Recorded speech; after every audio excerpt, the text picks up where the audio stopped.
So we're redefining communities by making that emphasis. And so these are one of my heroes. This is her story that I decided to write. He asked her, "Who are you talking to?" She answered, "There was only me." Rain drenched her clothes with a chill that was saturated with her parents' abandonment after church. She was told by a man in uniform that her new home was a protection service, and even though the light was on, she refused to go inside. He came to her, quietly opening the door, beckoning her attention with simple intentions. Salty tears clogged her throat with insecurity stemmed from dead flowers that grew from the concrete. She couldn't answer his questions. She could only listen to him, trying to speak lightly, while her thoughts lost themselves in the dark tunnels of echoing hatred and disgust that her parents had muttered as they dropped her off to a stranger claiming, "We don't want this one." His name was Ricky. He held her wounds in the palm of his hand and healed them to scar tissue with promises of being her family, even if she couldn't accept it yet. For only 5 years of being a being, Ricky had recognized her pain when there had been no evidence except for her eyes.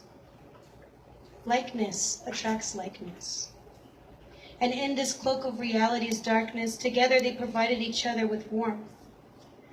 As the years passed from the hands of family to family, tearing bits of her heart from the sleeve on her arm, he was always there. The parent she never had. The angel she thought could only be in a dream.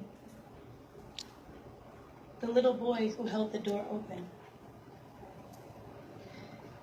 She tried to return the favor, but no matter how much she gave back, sickness loved him more, and like a jealous lover isolated his mind until the only way he could break free was by the blade of his own knife. The blood-stained sickness soaked her body like the rain did the night she had met Ricky. But this time, it felt like oil and had leaked into her eyes. As the weight of his passing encroached upon her life like Atlas bearing alone the weight of the world, she saw a flower growing from the concrete. Since that moment, every dream had him as the focal point, slowly lifting the world and its problems from her tired shoulders, rebuilding her heart with kisses and new definitions of family, opening the canals to her eardrums so that she could receive love from her community. Today, I know her to be one of the strongest people I had ever had the honor of knowing.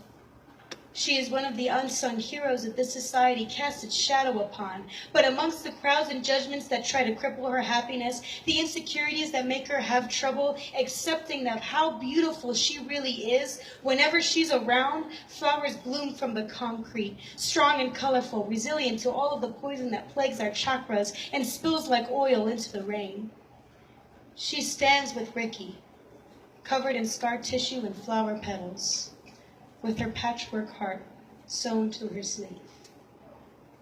He asked her, "Who are you talking to?"